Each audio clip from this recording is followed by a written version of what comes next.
नमस्कार, स्वागत है आपका हमारे चैनल पर। उत्तर प्रदेश के सीएम योगी आदित्यनाथ ने जुम्मे की नमाज को लेकर दिए हैं कड़े निर्देश। आपको बता दें कि कानपुर में हुई हिंसा के बाद आज पहला शुक्रवार है, शुक्रवार की नमाज है और इसी को मद्देनजर रखकर सीएम योगी आदित्यनाथ ने प्रशासन और पुलिस अधिकारियों को दिए हैं कड़े निर्देश और कहा है कि मस्जिदों के सामने किए जाए कड़े सुरक्षा के इंतजाम और पुलिस अधिकारी और प्रशासन खुद ही देखें कि किसी को किसी समस्या की सामना ना करना पड़े। आपको बता दें कि जहां एक तरफ मस्जिदों के बाहर कड़ी सुरक्षा की बात सीएम योगी आदित्यनाथ ने की है, तो वहीं दूसरी तरफ उपद्रवियों को भी चेताया गया है सीएम योगी आदित्यनाथ की तरफ से और उन्होंने कहा है कि कानून व्यवस्था से खिलवाड़ करने वालों को बख्शा नहीं जाएगा। जिस तरीके से अभी हमें पिछले ही दिनों देखने के लिए मिला कि किस तरीके से उत्तर प्रदेश के कानपुर में हिंसा एक सुनियोजित तरीके से की गई और उसके बाद लगातार सीएम योगी आदित्यनाथ एक्शन में दिखाई दे रहे हैं। जिस तरीके से आज सीएम योगी आदित्यनाथ ने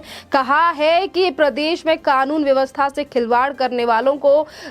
से सख्ती से निपटा जाए और इसी के साथ जिस तरीके से कड़े निर्देश दिए गए हैं, सीएम योगी आदित्यनाथ ने यह भी कहा है कि ना किसी को परेशानी होनी चाहिए नमाज की वजह से और जो भी जा रहे हैं वो अंदर जाएं और इसीलिए पुलिस की जो सुरक्षा है ये मस्जिदों के बाहर रखी गई है सीएम योगी आदित्यनाथ की तरफ से। इसी के साथ हम आपको ये भी बता दें कि 2 दिवसीय दौरे पर आज सीएम योगी आदित्यनाथ गोरखपुर पहुंचे हैं। गोरखपुर मंदिर के पीठाधीश्वर कक्ष में अधिकारियों के साथ कानून व्यवस्था व विकास कार्यों की समीक्षा की है सीएम योगी आदित्यनाथ ने। उन्होंने केंद्र में देश के प्रधानमंत्री नरेंद्र मोदी के कार्यकाल के 8 साल हो चुके हैं और इसी कार्य के उपलक्ष्य में सीएम योगी आदित्यनाथ ने गरीब कल्याण योजना का जो मेला लगा हुआ है गोरखपुर में, इस पूरे कार्यक्रम की भी समीक्षा की कि किस तरीके से प्रशासन की तरफ से तैयारियां की गई हैं और वही सीएम योगी आदित्यनाथ ने पूछा है, अधिकारियों के साथ मीटिंग की है गोरखनाथ मंदिर की सुरक्षा को लेकर। जैसे हमने पिछले दिनों भी कुछ चीजें देखी कि किस तरीके से कुछ जवानों के ऊपर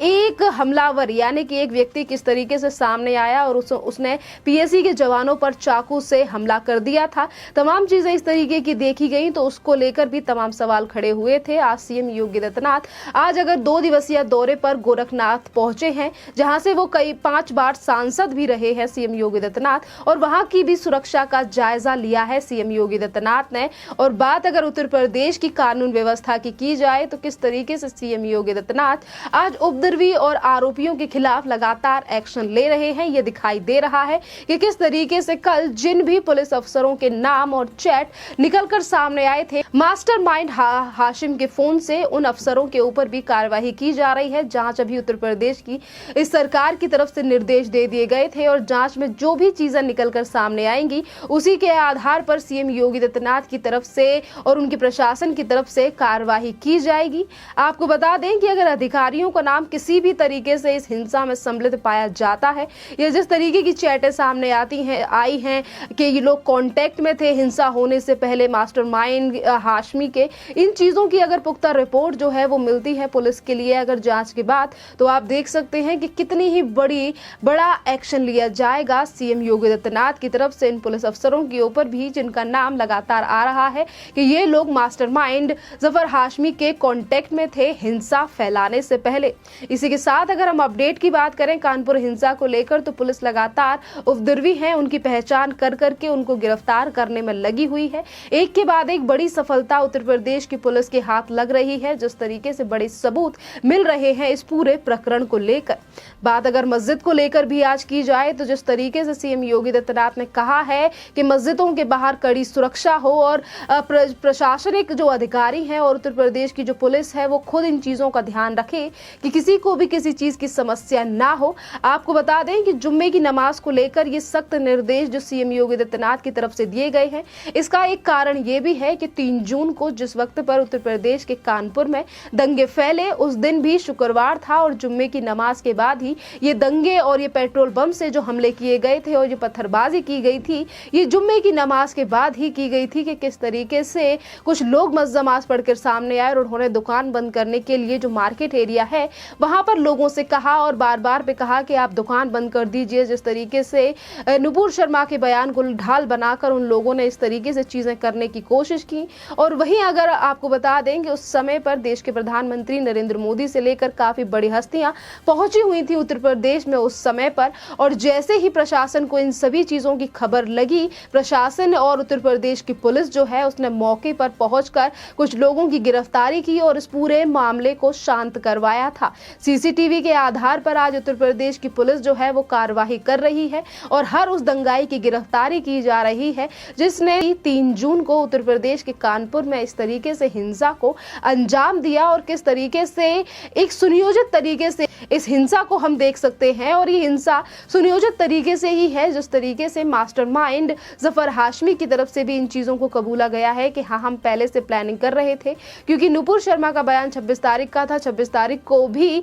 शुक्रवार था, तो उस दिन आखिरकार क्यों दंगे नहीं किए गए। और इसकी तरफ से भी कहा गया था कि हम इंतजार कर रहे थे इस दिन का जिस दिन देश के प्रधानमंत्री उत्तर प्रदेश में आएंगे, किसी कार्यक्रम में, सम्मेलन में आएंगे और उसी दिन हम ये सारी चीजें करेंगे। यानी कि आज चीजें किस तरीके से साफ होती हुई दिखाई दे रही हैं कि आज जो उपद्रवी है वो उत्तर प्रदेश में शांति की जो व्यवस्था है, जिसके लिए हमेशा सीएम योगी आदित्यनाथ कहते हैं कि उत्तर प्रदेश में अभी तक जब से हमारी सरकार आई है कोई भी दंगा उत्तर प्रदेश में नहीं हुआ है। और किस तरीके से उत्तर प्रदेश की माहौल और व्यवस्था खराब करने की कोशिश इन लोगों की तरफ से की जा रही है, यानी कि ये जो हाशमी है इन जैसे लोगों की तरफ से की जा रही है। पर योगी आदित्यनाथ का प्रशासन भी काफी ज्यादा सख्त है, क्योंकि 3 जून की शाम को ही सीएम योगी आदित्यनाथ ने अधिकारियों को निर्देश दे दिए थे कि जो भी आरोपी हैं उनके घर पर बुलडोजर से कार्यवाही की जाए और सख्ती से निपटा जाए ऐसे आरोपियों से जिन्होंने उत्तर प्रदेश में इस तरीके की चीजों को अंजाम दिया है, हिंसा को अंजाम दिया है।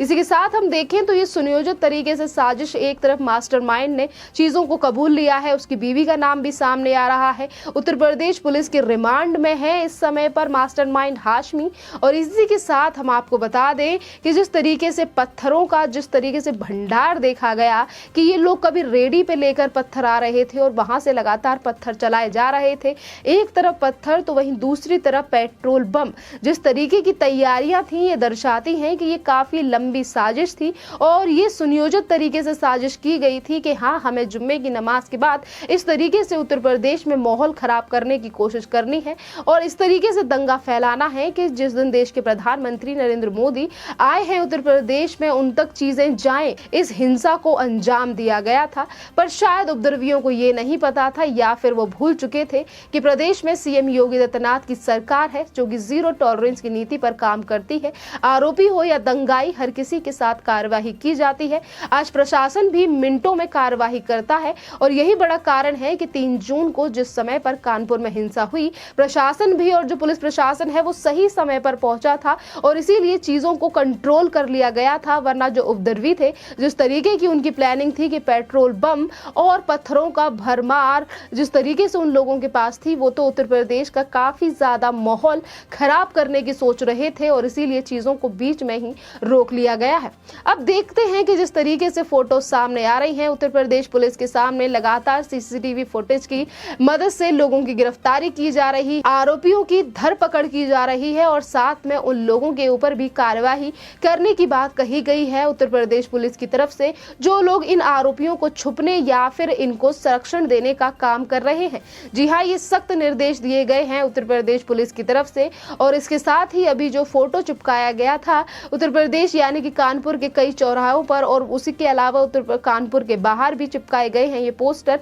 इसीलिए क्योंकि पुलिस को ये इनपुट्स भी मिले हैं और ये जिन लोगों की गिरफ्तारी हुई है उन लोगों से भी पता चला है और सीसीटीवी फुटेज की मदद से भी चीजें सामने आई हैं कि जिन उपद्रवियों ने कानपुर में 3 जून को दंगा फैलाया वो कानपुर से ही नहीं बल्कि बाहर से आए हुए थे। जिस तरीके से तमाम लोगों की गिरफ्तारी हो रही है, पीएफआई से लेकर तमाम ऐसे संगठन पाए गए हैं इस पूरी हिंसा में जिनकी तरफ से फंडिंग हुई है। आपको बता दें कि जो मास्टरमाइंड है उसके भी बैंक की जांच की बात कही गई है उत्तर प्रदेश पुलिस की तरफ से कि आखिरकार इतना करोड़ों में पैसा कैसे आया हाशमी के अकाउंट में, क्योंकि 2019 में तो इसके पास सिर्फ 3.5 करोड़ रुपए की रकम कैसे आई थी और अब ये रकम किस तरीके से इतनी ज्यादा बढ़ गई है। इन सभी चीजों की जानकारी आज उत्तर प्रदेश पुलिस जुटाने में लगी हुई है, क्योंकि पुलिस को लगातार ये संदेह है कि ये जितना भी रकम जो कि मास्टरमाइंड हाशमी के अकाउंट में है, कहीं ये विदेशी फंडिंग तो नहीं है, कहीं इस तरीके की पीएफआई या फिर सिमी संगठन, तमाम ऐसे संगठन हैं जो कि भारत में रहकर